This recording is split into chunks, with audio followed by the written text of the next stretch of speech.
ആരാ പറഞ്ഞ? അയാൾ ആ സ്ഥാനത്തിന് യോഗ്യനുള്ള ആളല്ലേ?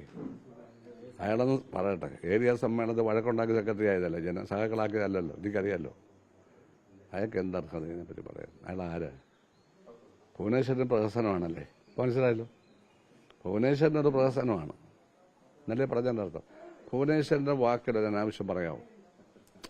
ഒരു രക്തസാക്ഷി മണ്ഡപത്തിൽ പുഷ്പാർച്ചന നടത്തുന്നവരെ പറ്റി അനാവശ്യം പറഞ്ഞാൽ അത് ആരെ പറ്റിയാണ് പറയുന്നത്? ഇവർക്ക് വല്ല അർഹതയുണ്ടോ? ഭുവനേശ്വരൻ്റെ പേരിൽ എത്ര ഓട്ടം അവർക്ക് പോയത്? മിനുവിൻ്റെ കാര്യമൊന്നും പറയണ്ട. സമ്മേളനത്തിൽ പ്രശ്നം ഉണ്ടാക്കി, കലാപം ഉണ്ടാക്കി, എങ്ങനെ സെക്രട്ടറി ആയതാണ്. അത് ഭൂരിപക്ഷമൊന്നുമല്ല കമ്മി, ചുമ്മാ അത് വഴക്കുണ്ടാക്കിയാണ്. അയാളെ പറ്റി കൂടുതലൊന്നും പറയാനില്ല. ഭുവനേശ്വരൻ്റെ രക്തസാക്ഷി ഉണ്ടോ ഞങ്ങളുടെ വകയാണ്, അയാളുടെ വകയല്ല. പാർട്ടിയുടെ സ്ഥലമല്ലത്, അറിഞ്ഞിരിക്കുക. അവന് വരില്ല. അത് പാർട്ടിയുടെ സ്ഥലമല്ല, പാർട്ടിയുടെ പേരിലാണ്. ഡോക്യുമെന്റ് കാണിക്കാൻ പറ. അത് കശുവണ്ടി തൊഴിലാളി യൂണിയന്റെയാണ്, തൊഴിലാളി സംഘടനയാണ്. അവരൊക്കെ മരിച്ചു. ഭുവനേശ്വരന്റെ പേരിൽ നടന്ന ഈ കളിയുണ്ടല്ലോ, മാവേലിക്കര പാർട്ടിയുടെ ബാക്കി അവശേഷിക്കുന്നതും കൂടെ പൊളിയും. ഇപ്പം തന്നെ 35,000 വോട്ട് 15,000 ആയി ഭൂരിപക്ഷം. ഈ ബിനുവിനെ പോലുള്ളവർ കാരണമാണ് ഈ വോട്ട് പോകുന്നത്. അവൻ്റെ നാട്ടിൽ അവൻ അംഗീകാരമുണ്ടോ? ഇല്ല. അയാൾക്ക് വല്ല കാര്യമുണ്ടോ ഇത് പ്രതികരിച്ചിട്ട്?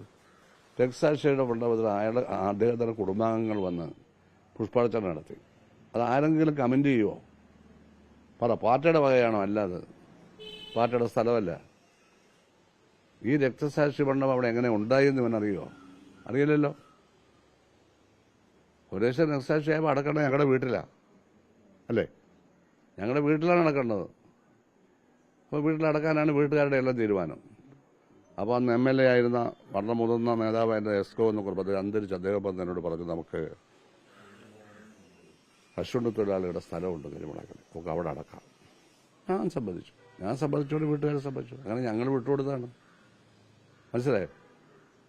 ഞങ്ങൾ വിട്ടുകൊടുത്തില്ലെങ്കിൽ അടക്കാൻ പറ്റും. അപ്പോൾ ഇവൻ്റെ അനിയനല്ലല്ലോ, ഇവൻ്റെ കുടുംബത്തിലെ ആരും അല്ലല്ലോ.